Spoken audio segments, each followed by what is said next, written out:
Bismillahirrahmanirrahim. Alhamdulillahi rabbil alamin. Wassalatu wassalamu ala sayyidil mursalin wa ala alihi wa ashabihi ajma'in. Wa ta'allum wa ta'lim wa tadhakkura wa tadhkira wa nafa wal intifa' wal ifadata wal istifadata wal hasanata tamassuki bi kitabillah sunnati rasulih sallallahu alaihi wa alihi wasallam wa dilalata 'ala al-huda ibtigha'a mardatihi wa thawabihi wa qurbihi subhanahu wa ta'ala. InsyaAllah pada petang yang berbahagia ini kita sambung lagi mudzakarah kitab Al-Muqaddimah Al-Hadramiyah. Dan kita telah sampai pada kata musannif, iaitu pengarang kitab, faslun fi makruhatil wudu'. Satu fasal yang baru yang membincangkan tentang perkara-perkara makruh ketika mana kita berwudu'. Makruh bermakna satu perkara yang kalau kita buat dibenci oleh syarak. Cumanya tidak dapat dosa lah.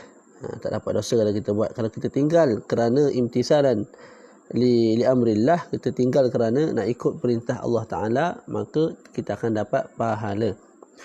Berbeza kalau kita tinggal saja-saja, tak, bukan untuk mengikut perintah Allah, maka tidak dapat apa-apa. Okey. Disebut dalam kitab ni yukrahu al-israfu fihi bisabbi. Dalam kitab bahasa Melayu ni ada silap sikit. Okey, boleh tegur. Wa takhlilul lihyah al-kasthati lil muhrim wa ziyadatu 'ala thalath wal isti'anatu biman yaghsilu a'dha'ahu illa li'udhrin. Fasal dimakruhkan dalam wuduk menjirus secara membazir, menyelati janggut bagi mereka yang sedang berihram haji ataupun umrah. Yang ketiga, melebihkan basuhan lebih dari 3 kali. Yang keempat, meminta bantuan seseorang untuk membasuh anggota-anggotanya melainkan dengan sebab keuzuran. Di perkara pertama yang disebut dalam kitab ni ialah makruh kita membazir ketika mana menjirus air untuk membasuh anggota-anggota wuduk. Jadi makruh dengan cara menjirus. Kita tuang air jatuh ke bawah. Kita pun berwuduk. Kalau membazir, hukumnya makruh. Tu. Walaupun kita duduk di tepi pantai. Apa itu membazir? Kita guna lebih daripada kadar yang sepatutnya. Kadar untuk kita guna untuk kita sempurnakan basuhan wajib, basuhan sunat, mungkin dalam 2 liter, 1 liter tak. Kita lebih daripada itu dikata sebagai israf, pembaziran. Yang hukumnya makruh ketika mana berwudu.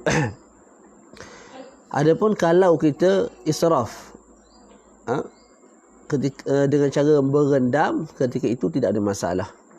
Kita pergi kat kolah mana-mana, kita pergi sungai mana-mana, kita berendam dalam tu, tidak ada masalah. Tidak ada hukum pembaziran kat situ, tidak ada istilah pembaziran. Maka tidak ada masalah. Jadi makruh kalau jirus. Kalau kita mandi dalam air yang banyak, tidak ada masalah sebab air itu kekal bersih. Dia tidak akan menjadikan air itu musta'mal. Yang kedua, wa takhlilul lihyah lil muhrim, menyelati janggut bagi mereka yang sedang berihram. Ihram sama ada ihram haji atau ihram umrah atau ihram kedua-duanya sekali. Makruh bagi orang yang sedang berihram menyelat dia punya janggut. Bimbang jatuh sesuatu, gugur sesuatu daripada janggutnya yang menyebabkan akan kena bayar denda lah selepas itu. Adapun Imam Ibnu Hajar, itu di sisi Imam Ramli, Imam Ibnu Hajar sebut apa? Kekal disunatkan ketika mana seseorang berwuduk untuk dia selat rambut dia. Selat rambut dia. Tu selat. Cuma selat dengan lembut.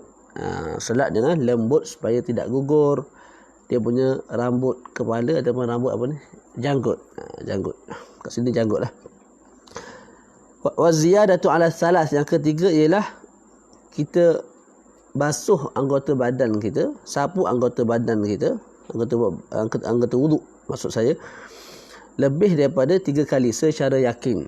Kita basuh dah tangan 3 kali, tambah yang keempat kena makruh. Okey.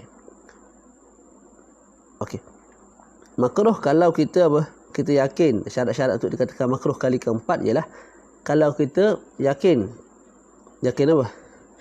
Yakin basuhan kita itu ialah kali keempat. Kita basuh dah 3 kali muka, ambil kali keempat.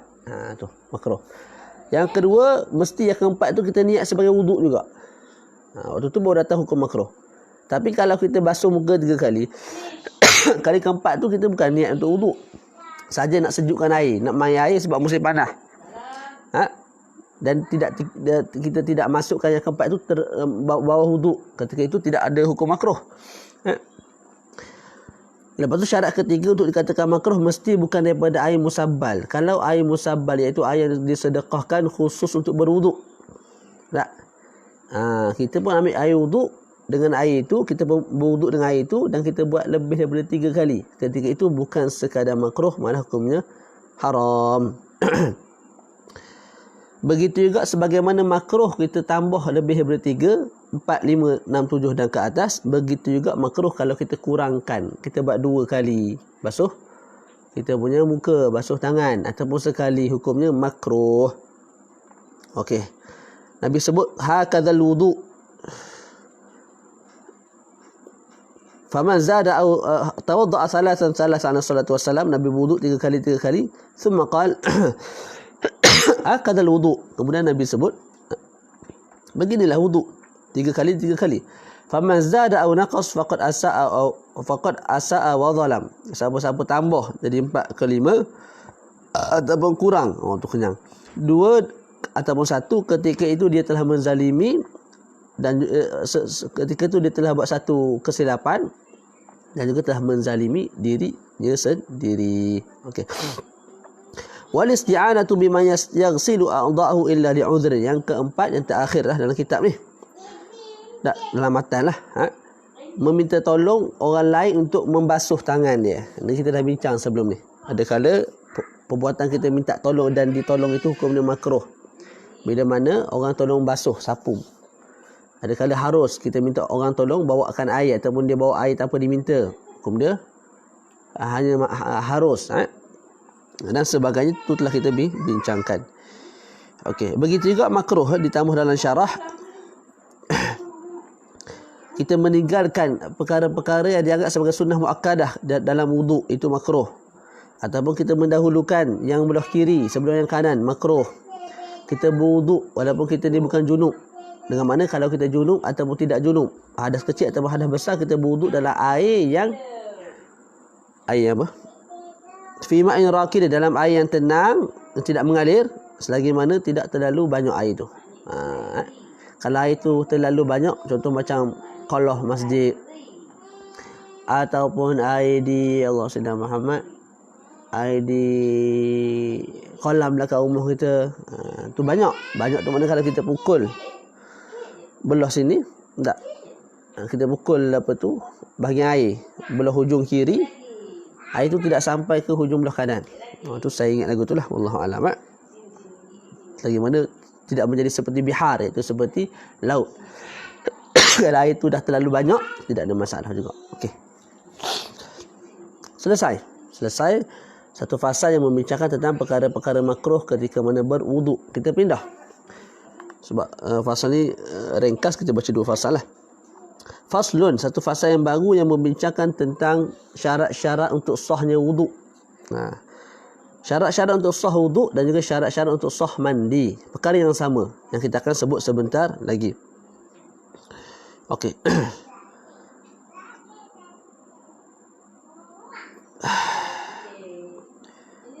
Jadi disebut dalam matan, faslun syurutul wudu' wal ghusli kadza wa kadza. Syarat-syarat wuduk, iaitu syarat-syarat nak sahnya wuduk dan juga mandi, ada beberapa perkara, Islam, tamyiz ila akhirih. Dalam syarah Busyrul Karim disebut sebahagian daripada apa yang telah disebutkan oleh pengarang kitab bukan syarat bagi wuduk, malah syarat bagi niat.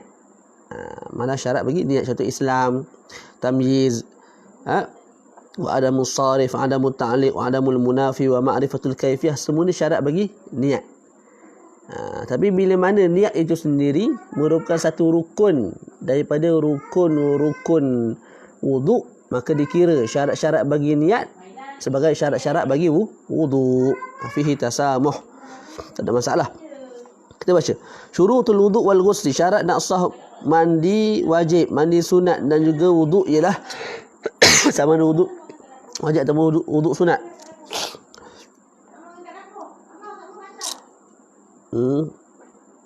Okey. Yang pertama Islam. Yang kedua tamyiz. Islam tu jelas lah. Yang kedua tamyiz. Mumayyiz ni kita dah sebut banyak kali. Seseorang tu dah ada satu kemampuan untuk membuat perkara-perkara yang daruri dengan sendirinya. Anak kita mungkin umur 6 tahun, 7 tahun. Boleh makan sendiri, boleh pergi tandas sendiri, basuh berak sendiri, basuh kecil sendiri tak. Apa lagi, makan sendiri. Itu mumayyiz lah tu. Bukan mesti akal balik, tidak. Jadi syarat nak sah wuduk, syarat nak sah mandi, kena Islam dan kena mumayyiz. Sebab wuduk dan juga mandi ni ibadah. Adapun orang kafir dan juga orang yang belum mumayyiz bukan daripada ahli ibadah, maka bertembung dua tu maka tidak sah. Sebelum ni kita dah sebut ada pengecualian bagi orang yang kahwin dengan seorang kafir. Contoh saya kahwin dengan seorang kafir, Nasrani ataupun Yahudiyah, kalau cukup syarat lah. Ketika itu, ketika mana perempuan tu dah habis haid, wajib mandi untuk bersama dengan suami. Dia mandi, dia niat sah, dia darurah. Nanti dia masuk Islam, kalau contoh dia masuk Islam, dia kena mandi buat kali kedua tu kita dah terang. Okey. Dua syarat yang pertama ini ialah syarat bagi setiap ibadat. Apa-apa ibadat. Dua syarat ni disyaratkan. Tawaf ke, sembahyang ke, zakat ke, apa semua tu, dua syarat ini disyaratkan. Yang ketiga, wan naqa'u 'anil haid wan nifas wa 'amma yamna'u usul al-ma' ila al-basharah. Yang ketiga ialah suci daripada haid dan nifas. Suci daripada haid dan nifas. Dengan makna perempuan tengah haid, tengah nifas, wuduk mereka tidak sah. Okey. Na'am tu tasih. Okey. Na'am benar sah, malah disunatkan bagi mereka yang sedang haid dan juga sedang nifas mandi. Mandi apa? Mandi sunat-sunat haji. Mandi hari raya. Idul Fitri, Idul Adha. Mandi apa lagi? Mandi-mandi yang tujuannya ialah bukan nak mengangkat hadas, tapi tujuannya adalah semata-mata untuk membersihkan diri. Ketika itu kita sebut sunat bagi mereka mandi. Jadi contoh nak masuk Mekah, sunat mandi. Nak masuk Madinah, nak hari raya, mandi. Tujuannya apa? Bukan nak mengangkat hadas. Tujuannya nak bagi badan hilang bau. Ketika itu sunat juga bagi mereka mandi dan sah. Jadi syarat kat sini mesti suci daripada haid dan nifas ialah ketika mana mereka berwuduk, mandi wajib, nak mengangkat hadas. Ketika itu disyaratkan dua syarat ini. Kalau tidak ada masalah. Kemudian wa amma yamna'u usul al-ma' ila al-basharah. Kena suci juga daripada perkara-perkara yang menghalang air ke kulit. Contohnya perkara yang menghalang air ke kulit seperti minyak yang keras. Minyak yang apa? Yang keras, yang beku, yang beku lah kat tangan. Ada beku lagu tu. Bila beku lagu ni, maka air tak sampai ke kulit, maka tidak sah. Adapun minyak masak yang tidak beku ataupun minyak-minyak lain lah, ketika itu tidak ada masalah. Contoh minyak masak ada kat tangan kita ni. Tak, kita pun berwuduk, basuh tangan. Waktu tu walaupun air bila sampai ke minyak tu terus dia pergi tempat lain, dia tak akan melekat kat kulit. Sebab air tu licin, kulit licin sebab ada minyak yang menyebabkan air tu tak lekat pada lam yasbut, tidak lekat pada apa? Kita punya kulit, tidak ada masalah kekal sah. Sebab apa? Air sampai ke kulit. Kotoran yang ada bawah kuku, tak, mesti juga dibersihkan, mesti sampai air ke bawah. Dimaafkan kalau kotoran yang bawah kuku tu daripada apa orang panggil peluh. Kalau kotoran bawah kuku tu berpunca daripada peluh, iaitu daripada peluh, tidak ada masalah, dimaaf. Kalau menghalang air daripada sampainya ke kulit bawah kuku tu. Yang kita dah sebut pendapat selain daripada pendapat muktamad, antaranya Imam Ghazali kalau tak silap dia sebut dimaaf kalau air tidak sampai di bawah kotoran, di bawah kuku tangan ataupun kuku kaki, dan itu pendapat yang lebih mudah untuk diamalkan. Begitu juga kalau ada orang panggil gubar ni ialah debu. Debu kat anggota badan. Kalau debu dah sampai tahap melekat molek lagu ni, tak. Dan menghalang air sampai, ketika itu tidak sah wuduk kita. Kecuali lah kalau debu tu dah jadi satu juzuk daripada anggota badan dia. Boleh jadi seseorang tu bila lama sangat duduk di luar rumah, tak, debu melekat dekat tangan, dekat Ustaz Fazul sedang gitu. Kalau apa, kalau melekat dekat tangan, dekat kaki, lama debu. Tak, kat Mesir mungkin ada lah. Air sekali melekat sungguh dah dekat anggota tangan. Nak cabut, kalau kita cabut debu tu, sekali dengan kulit-kulit cabut. Ketika itu kita sebut debu tu dah jadi satu juzuk daripada juzuk tubuh badan si fulan. Ketika itu kalau kita basuh, kalau kita wuduk dan air tidak sampai ke kulit, dengan mana air hanya duduk di atas area debu itu, maka tidak ada masalah, sah. Kalau inai tidak ada masalah, tidak menghalang air. Seterusnya al-ilmu bi fardiyatihi wa an la ya'taqida fardan min furudihi sunnah.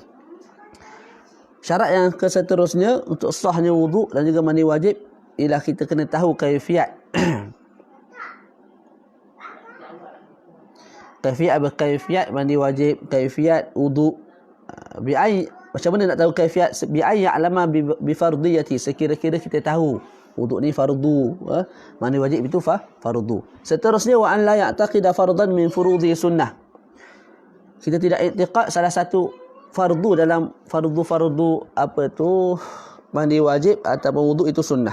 Contoh saya i'tiqad basuh muka itu sunnah. Sunat tidak wajib. Ketika itu sekalipun saya basuh muka dengan sempurna 3 kali, dah isti'ab sampai ke sini apa bagai semua sunat tu semua kita buat, kekal wuduk saya tidak sah. Sebab apa? Sebab saya i'tiqad muka saya ni, basuhan muka ni hanya sunnah sedangkan dia wajib. Sebab apa tidak sah?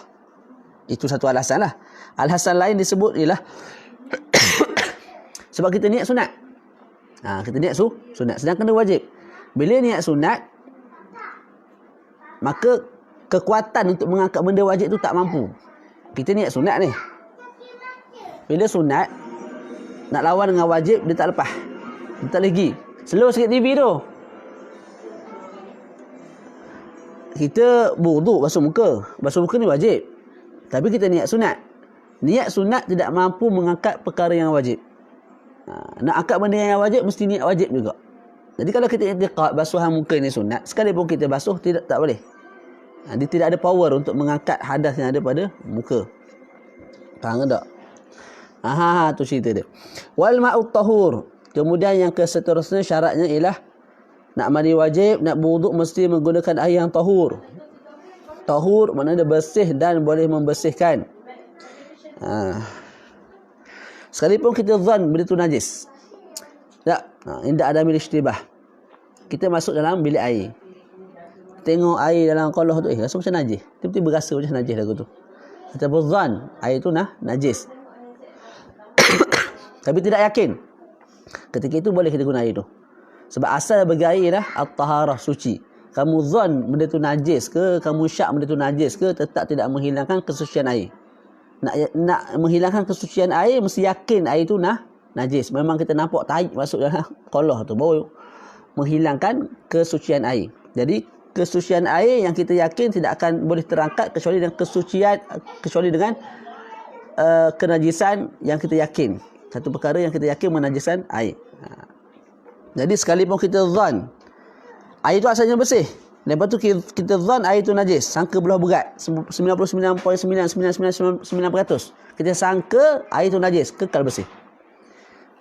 Sebab yakin bersih tidak boleh hilang kecuali dengan yakin perkara, yakin najisan lagu tu.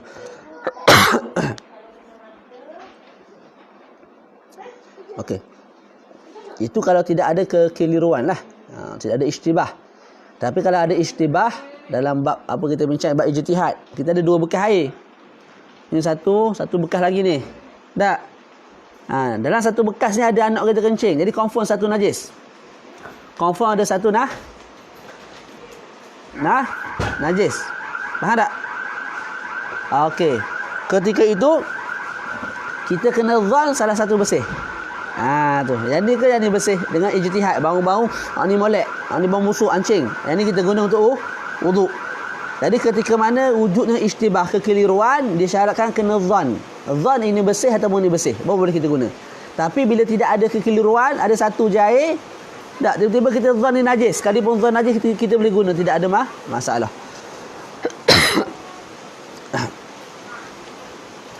Kita masuk juga bahawa syarat wuduk Dan juga mandi wajib ialah izalatun najasah al-ainiyah. Kita kena buang najis ain. Najis ada dua. Pertama najis ain. Oh tu. Gelak. Hujan. Okey. Yang syarat seterusnya hendaklah kita buang najis ain. Najis ada dua. Pertama najis ain, yang kedua najis hukmi. Najis ain ni najis yang kita boleh tengok dengan mata, atau boleh pegang dengan tangan, ataupun boleh rasa dengan lidah. Itu. Najis hukmi, najis yang hilang semua sifat. Bau tak ada, rasa tak ada, warna tak ada, semua tak ada. Contoh najis hukmi, tak, anak kita kencing kat dinding, 3 bulan kita biar. Akhir sekali dinding tu dah tak bau hancing, dah warna najis dah hilang, rasa najis saya dah hilang belaka sebab lama kita biar, kita tinggalkan. Ketika itu, adakah dinding itu najis ataupun bersih? Kekal najis sebab belum basuh. Jadi kita hukumkan dinding itu sebagai najis. Sebab tu dipanggil sebagai najis hukmi, najasah hukmiyah. Jadi najis ada dua. Jadi kalau najis itu najis ainiyah, tak. Kalau najis ainiyah itu tidak boleh hilang kecuali dengan 2 basuhan. Ketika itu ittifaq, tidak ada khilaf antara Imam Ramli dengan juga Imam Nawawi mengatakan mesti 2 kali basuh. Contoh ni najis ainiyah lah, nampak ni. Najis ni tak hilang kecuali dengan 2 kali basuh. Mana sekali basuh hilang ni. Tak? Sayyidina Muhammad. La tazul ghuslatun wahidah.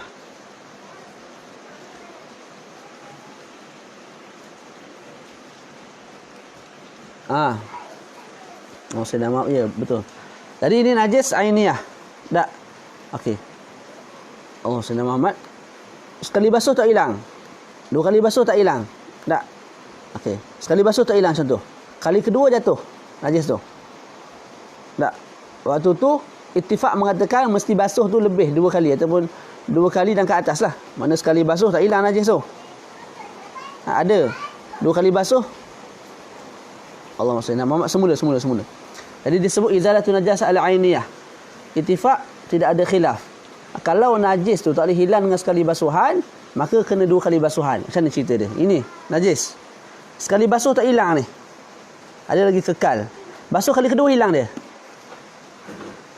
Waktu tu ittifaq mengatakan mesti basuh 2 kali bahagian ni. Sebab apa? Ketika basuh kali pertama tak hilang lagi. Basuh kali kedua baru hilang. Ketika itu, kali kedua itu membuang najis dan juga mengangkat hadas.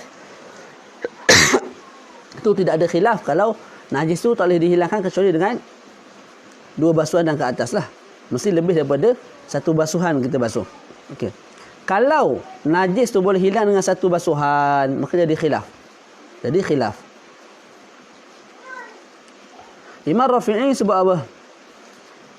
Imam Rafi'i sebut 2 kali basuh juga. Ni najis. Sekali basuh kamu buang najis. Basuh kali kedua niat untuk mengangkat hadas. Jadi ni tangan kita ni, kita berwuduk tak? Ada najis ni. Bahagian lain tu tak ada masalah lah. Bahagian ni. Sekali basuh untuk buang najis. Kali kedua bolehlah kita basuh untuk mengangkat hadas. Imam Nawawi dia sebut tak? Memadai 1 kali basuh. Wa inna Nawawi takfir wasatun hadah. Di sisi ni. Tu ada kat bawah tu. Di sisi Imam Nawawi memadai sekali basuh. Ni najis. Dengan sekali basuh najis akan hilang. Tak.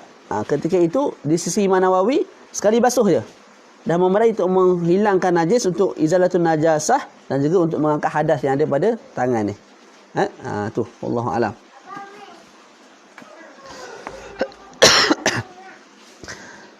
Kemudian syarat seterusnya di dalam syarah lah, ke dalam matan.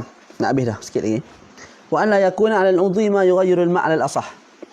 Hendaklah di atas kita punya anggota badan, sama ada anggota badan wuduk ketika mana kita berwuduk ataupun seluruh anggota lah, mana-mana anggota ketika mana kita mandi wajib.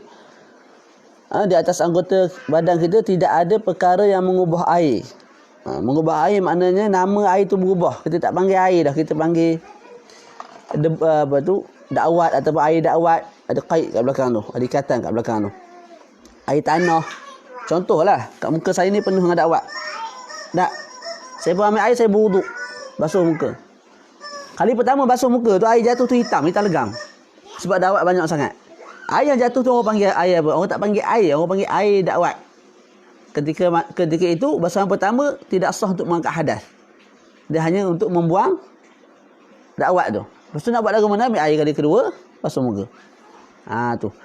Ataupun kat tangan saya, bau main tanah, penuh tanah ni. Ketika basuh tanah tu, basuh tangan tu, air jatuh. Air yang jatuh tu warna coklat. Orang panggil ni air tanah.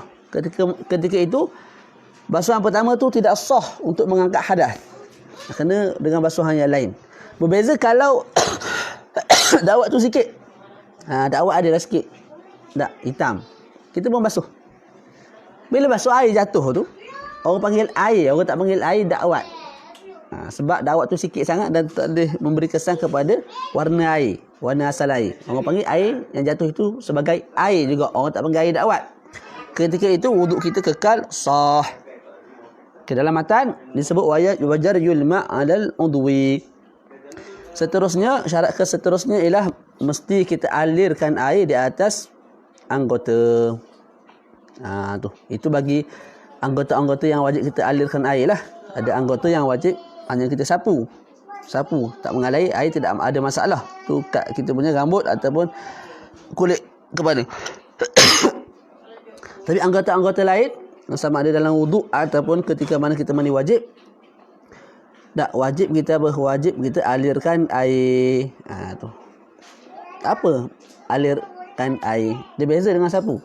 Alirkan air ni tanda dia ialah mesti gugur sedikit air daripada muka kita, contoh. Walaupun sedikit. Contoh kita ambil spray muka tak. Basuh. Dah ada gugur sedikit daripada kita punya muka. Itu orang panggil mengalir lah tu air tu.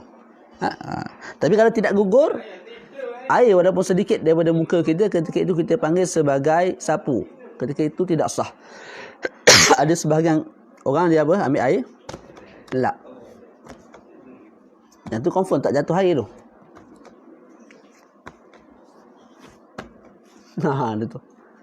Itu tidak sah.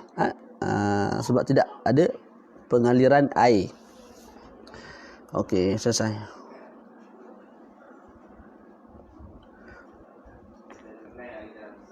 Selesai kat situ. Lepas tu disebut lagi wa tahaqqul muqtadi dalam syarah in banal hal wa illa fatuhrul lihtiyati bi an tayaqqana at-tuhura wa syakka fil hadath fatawadda min ghairi naqidin sahihun illam yabin hadathuhu wal aula an yunqidha tuhurahu wa yatawadda. Syarat yang seterusnya disebut dalam syarah ialah tahaqqul muqtadi. Okey, kita kena yakin sebab yang mendorong untuk kita berwuduk. Tu. Kena yakin berlakunya perkara yang membatalkan wuduk sebelum mana kita berwuduk. Kita kena yakin, tu syarat dia. Kita kena yakin berlakunya satu perkara yang membatalkan wuduk sebelum mana kita berwuduk. Itu. Syarat ini disyaratkan kalau imbanal hal. Kalau apa bagi imbanal hal ni?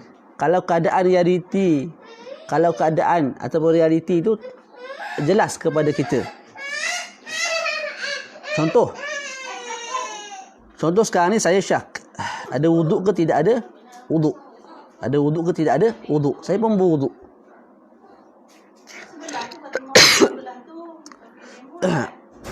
Lepas mana saya berwuduk, lepas sembahyang apa semua, baru teringat, tadi aku memang betul-betul batal wuduk. Alhamdulillah lah, dah berwuduk lepas tu.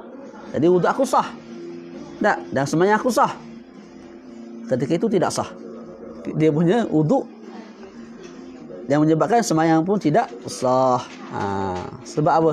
Sebab realiti ataupun waqi' semasa